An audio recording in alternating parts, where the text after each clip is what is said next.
Welcome to Tenor Tech, where I solve the problems you didn't even know you had. You start by opening Settings and tapping Accessibility. This puts zoom controls where iOS expects them. Once there, toggle Zoom on, you'll see the magnified view immediately.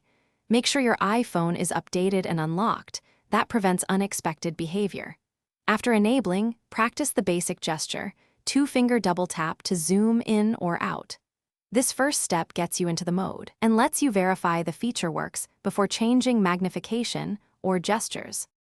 Once Zoom is active, learn the core controls. Use 3 fingers to drag and move around the screen, and 2-finger double tap and drag to change magnification smoothly.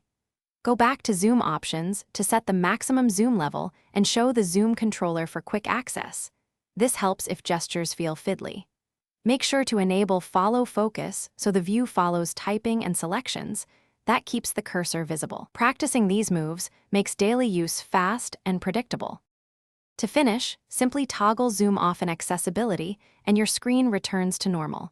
Make sure to save any changes you made in Zoom options first.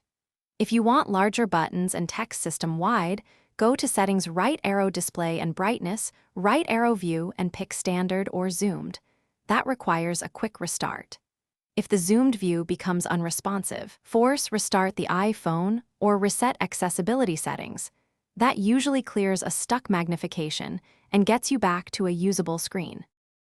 Thanks for watching. Subscribe to keep your life in tune.